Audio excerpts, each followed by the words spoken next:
La Voix des Bulles présente le One A Club spécial, le podcast BD qui ne parle que d'une seule.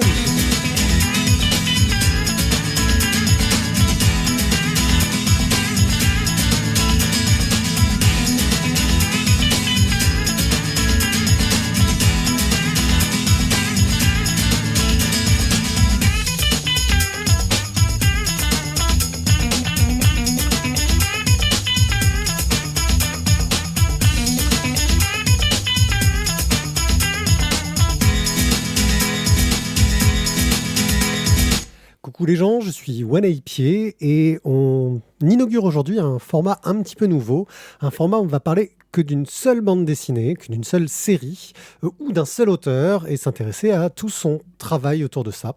On a déjà fait une petite playlist et on vous en prépare quelques-uns en avance et on commence avec Thio qui va nous parler de sa petite Madeleine qui sont les petits hommes. Salut Thio. Hello. Alors, Les Petits Hommes, une bande dessinée de Seron qui est sortie il y a un petit moment maintenant dans Spirou. Alors, qu'est-ce que c'est que Les Petits Hommes ? Alors, tu veux que je te fasse quoi ? La vie de Céron, sa vie, son œuvre ? Allez, vas-y. Ou je commence directement le pitch des Petits Hommes ? Allez, on commence par le pitch. De quoi ça parle et ensuite on s'intéressera à l'auteur. Alors, en fait, toute l'aventure des Petits Hommes va commencer dans un petit village français, le village de Ragevol. Alors, forcément, qui est une sorte d'anagramme d'un autre village, mais je ne saurais plus où c'est. Je crois que c'est en Lozère ou enfin bon, peu importe.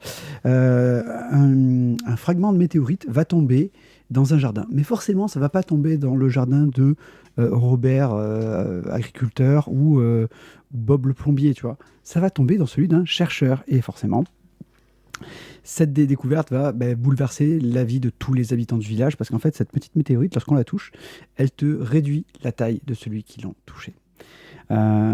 Juste avec un simple petit contact physique, voilà, une personne qui est contaminée va entraîner en fait les autres qui vont être elles aussi contaminées, et ainsi donc le lendemain, c'est tous les habitants du village qui vont se retrouver à être tout petits. Ils vont donc devoir aller vivre dans une nouvelle ville. Ils vont bâtir Esclapion. Et grâce au docteur Joachim Ondeguer, je ne sais pas comment vous le prononcez, les petits hommes vont rapidement bénéficier d'une technologie high level.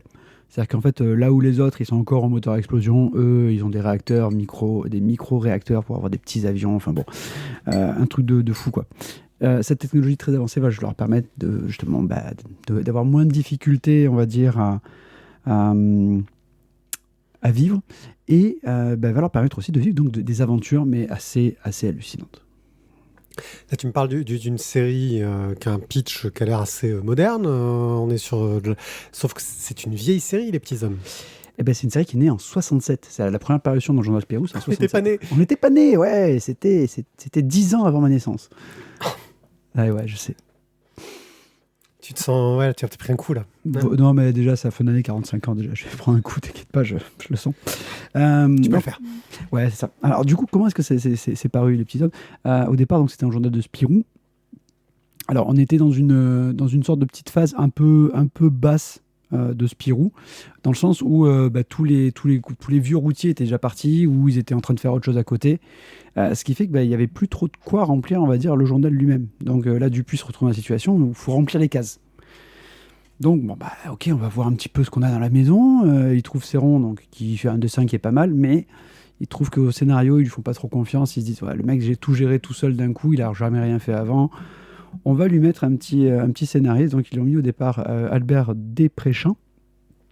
Et ensuite Miteil, qui va aussi, qui sera pas appelé Mitei ou Miteil, qui va s'appeler AO. Prend un pseudo. Il prend un pseudo, voilà, pour faire les scénarios. Je crois que c'est un pseudo sur son pseudo, parce que je crois que Mitei c'était déjà un pseudo. C'était un pseudo déjà, tout à fait. Qui s'appellera donc AO, et je crois que c'est jusqu'au tome 12 ou 11. Parce qu'à partir de 1981, en fait, là, Céron décide de tout faire lui-même. Donc il fait le dessin et le scénario.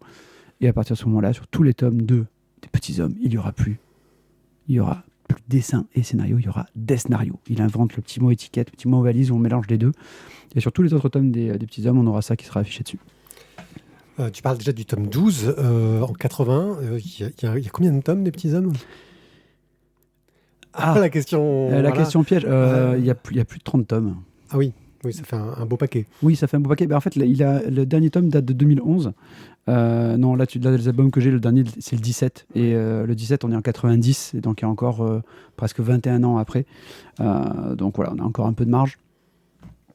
Donc, oui, il y a plus de 30 tomes des petits hommes. J'ai pas le nombre exact. Désolé, j'ai pas bien potassé. Sachant que le dernier, en fait, qui est sorti, n'est pas sorti chez Dupuis, mais il est sorti, par exemple, chez les Clairs de Lune. Le dernier album des petits hommes, c'est Eslapion 3. Donc, on suppose déjà le dernier déménagement des petits hommes, parce qu'ils ont eu déjà un Eslapion 1 et un Eslapion 2 en fonction des aventures, parce que le premier a dû être détruit, et donc il y a un Eslapion 3. Ok. Tu parles que la série évolue. Justement, tu parles qu'il y a des constructions, c'est-à-dire qu'on reste quand même sur une BD un peu. Il y a un côté vraiment feuilletonnant. Les aventures ont une influence vraiment sur les personnages et leurs relations. Ou on est sur quelque chose du classique des séries qui ramène toujours à un statu quo à la fin de l'épisode. À la fois l'un et l'autre, parce que tu vas avoir des épisodes où on va avoir donc, une aventure. En règle générale, on va se dire, dans les petits hommes, tu fais ton aventure, à la fin de l'aventure est terminée, mais des conséquences de cette aventure peuvent se retrouver dans les albums suivants. Quand on va faire les guerriers du passé, par exemple, on va se retrouver avec des anciens, les guerriers du passé, comme l'on indique, ce sont des personnes de l'ancien temps, et en fait, ils les ont récupérés, et ce sont des personnages qui vont ensuite revenir dans les tomes suivants. Quand on prend le tome 9 et 10, qui est donc le peuple des abysses et le triangle du diable.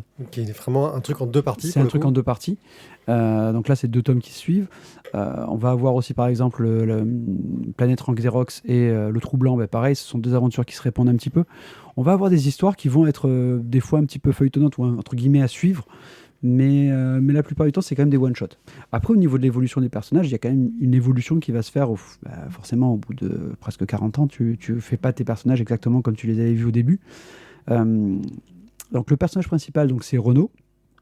Et là, c'est clairement dit, hein, c'est Renault à cause de la firme Renault. Voilà. D'accord. Même si c'est pas la même écriture, c'est à cause de Renault. Les deux sbires de Renault. C'est un fan de mécanique. Fan d'aéronautique aussi. Hein. Papa était ingénieur, donc ça aide. Les 2 sbires donc, de Renault, c'est la paille et la poutre. Donc là, on a une belle petite référence évangélique. Hein. C'est beau. C'est beau. Après, on va avoir justement des personnages qui vont être créés au fur et à mesure. Donc on avait le Lucien Ondeguer qui va devenir Joachim Ondeguer. Pourquoi est-ce qu'il a changé de nom? Je ne sais pas. Ça, j'ai pas cherché l'info. Donc le professeur qui lui donne donc qui fait toutes les inventions dans la ville d'Eslapion. On va avoir des personnages qui vont être créés ensuite. Dimanche, qui est donc un gars qui fait référence forcément à Vendredi ou la vie sauvage, de Fournier, qui va être un petit peu on va retrouver presque le mythe du bon sauvage, mais en fait, Dimanche est presque plus civilisé que tous les autres personnages de la bande dessinée. C'est-à-dire que c'est presque lui qui est une sorte de gardien du temple, quoi, parce que les autres, des fois, on est dans ce côté un peu maladroit de l'époque d'essayer de faire un personnage noir sans être raciste, mais en l'étant un peu sans faire exprès. Ouais, mais pas tant que ça, parce qu'en fait, par exemple, je crois que dans le Trou Blanc, où justement, c'est Dimanche qui résout plus de choses finalement que Renault, quoi. Oui, non, mais ce que je veux dire, c'est que l'arrivée du personnage était un petit peu maladroite, on va dire, par rapport aux objectifs, quoi. Tout comme le personnage féminin. Ah oui. Cédille. Cédille, oui. Cédille, c'est presque une sorte d'accessoire de luxe. Tu vois, la Cédille, c'est un truc en plus qu'on met sur une lettre. Si tu le prends comme ça, tu peux dire, ouais, ça fait quand même vachement misogyne, mais bon. Surtout que c'est pas le personnage, dans mon souvenir en tout cas, qui à part foutre la merde en faisant n'importe quoi. C'est un peu l'archétype de la fouteuse de merde, c'est vrai. Mais après, visiblement, ça évolue. Alors, je vais pas vous le cacher, je n'ai pas lu tous les tomes des Petits Hommes parce que j'ai réalisé que j'ai un peu arrêté aux alentours des années 90, les Petits Hommes, 93 à peu près. Je me suis arrêté à ce moment-là. En m'y remettant là, je me suis dit, mince quand même. C'est vrai que j'achète les intégrales, mais faudrait peut-être quand même que je m'y remette. Bon, je ne suis pas très loin finalement avec les intégrales, mais il faudrait vraiment que je me les relise tous. Donc c'est dit qu'il va avoir un personnage qui va évoluer, et justement en fait Céron dans son écriture va aussi faire évoluer les personnages et va même un peu leur jouer des côtés un peu sadiques, quoi. Quand on voit justement dans le Trou Blanc, dans la planète Ranxerox, qui est un bouquin qui est super bien. C'est dans celui-là où c'est Trou Blanc. Non, c'est Ranxerox. Il change de couleur. C'est-à-dire que Cédille devient noir et Dimanche devient blanc. Juste comme ça, pour s'amuser. Ça change tout. Et puis forcément, ça change aussi le rapport des personnages. Alors, la question, ce serait, mais pourquoi est-ce que les petits hommes m'ont autant passionné petit? Ouais, C'était ça que tu voulais me poser comme question, je suis sûr. Non, c'était une autre, mais on peut aussi poser celle-là, vas-y. Et pourquoi, en fait? Moi, donc, j'ai commencé les petits hommes dans les recueils du journal Spirou. Donc, mon père en récupérait à son taf. Et je lisais ça, je feuilletais ça. Et puis, tu trouves les petits hommes, t'as 4-5 pages. Tu te dis, c'est pas mal quand même. Puis, voilà, au fur et à mesure, tu te dis, bon, si je pouvais en avoir plus. Et bon, mon père a suivi Littré et il s'est dit, ok, ça sera une bonne idée. Et surtout, c'est moi, ce qui m'a plu, c'était un peu de sorte de pseudo-SF. Après, ça va un peu s'accentuer sur les Oui, tomes. est-ce qu'on reste sur des aventures? Tu sais, t'as pas vraiment passé du genre. Au début, c'est un peu du technophile, mais après, tu me parles d'un truc qui s'appelle Planète Rank Xerox. Oui, après, c'est blanc, c'est une référence à un trou noir. Ils vont chercher les trucs au fond des eaux. Enfin, voilà. Mais ça reste de l'aventure, globalement. C'est de l'aventure. Plus que de la SF. Tu mets de l'aventure et tu mets un peu d'aéronautique. Voilà, et dans mes yeux d'enfant, ça avait fait petites étoiles et tout. Je me dis, c'est trop bien.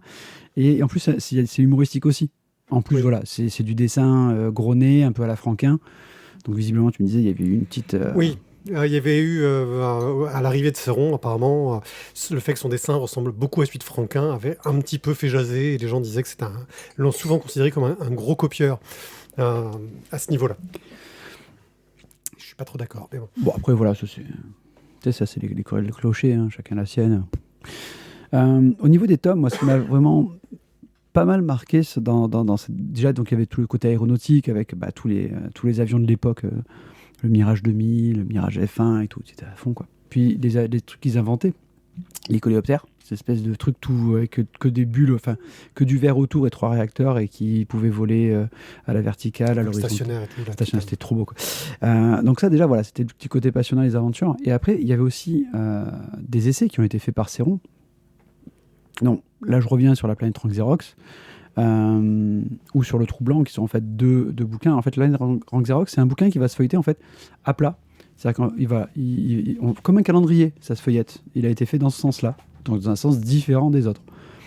Oui, pensez format paysage, mais publié pas au format paysage, donc tu es obligé de regarder ton bouquin sur le côté, quoi. C'est ça. Alors, bien évidemment, comme le nom l'indique, Rank Xerox, ça vous fait penser à une photocopieuse. En fait, c'est le monde, c'est la Terre qui a été photocopiée, mais en noir et blanc. Voilà. Forcément, ça va faire des petits bugs et tout, ça va perturber un peu la connaissance du monde pour les deux autres. Et le tome suivant, c'est le Trou Blanc. Et justement, là, le concept va pousser encore plus loin. Là, l'album est quasiment tout en monochrome. Encore un test. Tu vois, c'est... Oui, il y a un côté vraiment, moi, ce qui m'a toujours marqué chez Seron, un côté très expérimentation au niveau de la narration, de la façon de raconter, au niveau de la bande dessinée. Un côté très zoubapien, un petit peu avant l'heure, entre guillemets. C'est quelque chose qu'il utilise dans les premiers tomes, pas trop. Mais j'ai l'impression qu'après, c'est ce qui l'encourage à continuer. C'est ça. Après, moi, je pense qu'à partir de 80, quand il a commencé à le faire tout seul, il a peut-être eu un peu plus de liberté. Donc, tu te retrouves avec des tomes qui sont assez sympas. Après, c'est vrai, oui, il y a aussi ça. Alors, c'est pas le seul à le faire chez Dupuis à l'époque, mais la première page du bouquin, voilà, c'est celle que tu as sous les yeux. La première page du bouquin, en fait, où on a le titre quand on l'a ouvert, souvent on se retrouve avec un dessin qui des fois n'a pas forcément beaucoup de lien avec ce qu'il y a dedans, parce que c'est vraiment pas un dessin de présentation. Oui, c'est un dessin un peu humour. C'est un dessin humoristique ou voilà, qui va et à chaque fois tu vas avoir un truc qui est différent. On a ça dans Télémac il y a pas longtemps. Oui. Dans ce genre d'idée, c'est une blague en rapport avec le titre, mais pas en rapport avec l'histoire. C'est ça. Donc voilà, le Trou Blanc, comme je disais, donc voilà, c'est un univers entièrement monochrome, avec un univers post-apo qui est très sympa. On va avoir aussi un test qui va être fait avec l'album Bingo, où on va avoir des cases, par exemple, qui vont être entièrement panoramiques, c'est-à-dire qu'ils vont pouvoir se lire sur la double page. Comme si c'était une unique page, mais très très large, comme si vous aviez un A3 en fait. Donc voilà, c'est tous ces tests-là qui ont fait que moi je me suis assez pas mal régalé voilà, à lire des petits hommes. C'était une découverte d'enfance et après voilà, ça m'a aussi ouvert les yeux sur, comme tu disais, sur des narrations un peu différentes, des choses qui m'ont un peu perturbé. Là, j'avoue que la planète Rank Xerox, la première fois que je l'ai lu, je me suis dit mais pourquoi est-ce que je suis obligé de prendre l'album dans l'autre sens quoi, c'est voilà. Quel est l'intérêt Oui, il y a un sens purement esthétique, vouloir faire des plus grandes pages, changer ta façon de raconter. Après, ça correspond aussi à la façon dont avaient travaillé souvent les auteurs à l'époque. Je ne sais pas si tu le savais, c'est que tu le voyais beaucoup dans les Franquin, justement, c'est qu'ils travaillaient sur des demi-pages, sur des demi-planches. Tu le vois chez Franquin où tu avais toujours la planche 15A et 15B qui étaient notées. Et peut-être qu'en faisant ces grandes pages, c'était un moyen aussi de revenir au format de travail. Tout à fait. Voilà. Ouais, non, mais c'est vrai que plein de trouvailles. Moi, j'avoue que c'est une série qui m'a toujours plu à ce niveau-là. Je vais essayer de recommencer quand il m'a passé le premier intégral. Ça a pris un petit coup quand même, les premiers tomes. Alors, le premier intégral de Dupuis, parce que là, je me suis un peu remis dedans. Parce que, j'ai tous les albums jusqu'au 18-20, à peu près. Après, c'est un peu... J'ai pas toute la collection exactement. Et je me suis remis à faire donc, la collection. Je me suis racheté en fait, tous les intégrales. Je me les achète un ou deux par an. Comme ça, je me le fais en plus petit, même si je pense que je ne me débarrasserai sans doute jamais de mes éditions originales qui sont comme ça. Qui ont l'odeur de tes doigts d'enfant. Et même des traces, je pense. Si tu cherches bien, il doit y avoir peut-être des petites traces de Nutella qui datent des années 60, 80, 90. Alors c'est vrai que les scans dans la première intégrale sont pas très propres. C'est un peu flou. Après, je pense qu'ils ont essayé de faire au mieux avec la qualité qu'ils avaient. Oui, parce que ils avaient peut-être pas forcément des sources sur les premières histoires, disons. Sur le premier tome, parce que les premières histoires en fait c'était juste des petites histoires qui paraissaient dans le journal Spirou. Oui, c'était des mini-formats, c'était pas ça. Ils sortaient des bandes dessinées donc dans le magazine Spirou que tu pouvais détacher et replier pour te faire une sorte de mini-album BD. Peut-être. Il me semble que c'était ça. Parce que là, le premier album c'est l'Exode et l'Exode déjà c'est un peu plus joli. On voit qu'ils avaient des sources plus carrées quoi. Plus carrées. Voilà. Mais je pense que c'est un bouquin que j'ai pas encore réussi à vendre à mon fils, donc qui a 10 ans. J'essaie, mais pour l'instant, ça l'a pas encore titillé. Je pense qu'il faut que j'arrive avec les bons petits exemples. Mais c'est vrai que, moi, j'ai pas le même côté que Star Wars, tu vois. Après, faut le dire aussi ce qui est. Hein. Autant si tu arrives, tu parlais de la planète Rank Zero, etc., où tu as une narration très moderne. Les premières histoires ont une façon de raconter très à l'ancienne, avec beaucoup de textes, un côté un petit peu lourdingue. Moi, je te dis, quand tu as voulu me les faire relire, j'en gardais le souvenir de ma lecture dans le magazine Spirou. Et je me disais, c'est super, c'est plein d'action, d'aventure. Tu commences à lire le premier, tu fais, c'est pas comme ça que je m'en souvenais, quoi. En fait, je pense que il faut le voir aussi plus tu avances, parce que quand tu prends, par exemple, tu vois, sur le tome, à partir du moment où il est seul, je pense qu'il y a plus de liberté. C'est déjà un peu plus péchu. Oui, puis une maturité aussi. Peut-être que c'était peut-être pas aussi non plus une mauvaise chose qui commence avec un scénariste. Ça lui permet de se choper une maturité et d'apprendre à écrire. Il y a pas mal de scénaristes de dessinateurs qui ont commencé à travailler sans scénariste tardivement parce que ils attendaient d'avoir le...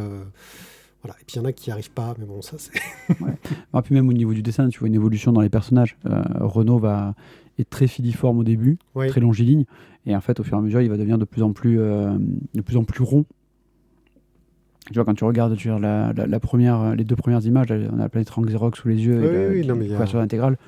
Le personnage a bien changé, même s'il a toujours ses côtés bruns sur les côtés et blancs au-dessus. Ouais, mais il a plus de blanc que de brun avec le temps.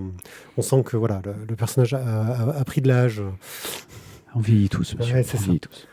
Donc Les Petits Hommes, une bande dessinée de Seron principalement. Donc toi, si quelqu'un devait essayer de s'y mettre sans le côté nostalgique, pour le plaisir, à partir de quel numéro tu penses que ça vaut le coup de se lancer à peu près? Celui qui a le plus marqué. Je dirais pas à partir de quel numéro. Je dirais qu'est-ce que tu peux lire pour vraiment te mettre dans le truc. Moi, je commencerai par le double épisode, le Triangle du Diable et le Peuple des Abysses. Je trouve que ces deux tomes, ils sont super au niveau de la narration et puis au niveau des idées qu'ils véhiculent. Parce que souvent, Seron aussi, quand même, avait des idées qu'il voulait aussi transmettre par les bouquins. Donc non, franchement, ce serait un bon truc pour commencer. Après, si vous êtes fan d'avion, vous allez avoir certains tomes où il y aura plus d'aviation et d'aéronautique que d'autres. Voilà. On peut trouver. Il y en a certains où c'est quasiment du dessin technique ou de la photocopie d'avion qu'il a intégré dans le... C'est ça, Non, mais bon, après, voilà, t'en as où il y a plein de petites aventures. C'est Raptan sous-sol, je crois. Je crois qu'il y a plusieurs petites histoires dans l'histoire. Et là, tu peux avoir aussi des petits trucs sympas. Parce que tu reviens un peu sur ce que c'était au début, mais avec un meilleur dessin. Bon.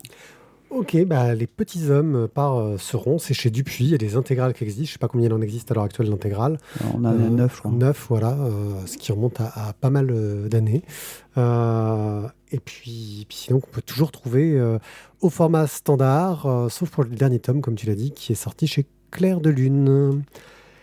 Eh bah, merci de nous avoir écoutés jusqu'ici. Merci Thio pour avoir inauguré cette nouvelle formule. On se retrouve très bientôt pour d'autres émissions plus normales. Et puis, on vous refera ce genre de petit format. On a un petit programme bien sympa qui devrait pas tarder. Sur ce, je crois qu'on peut vous dire ciao, ciao. À bientôt.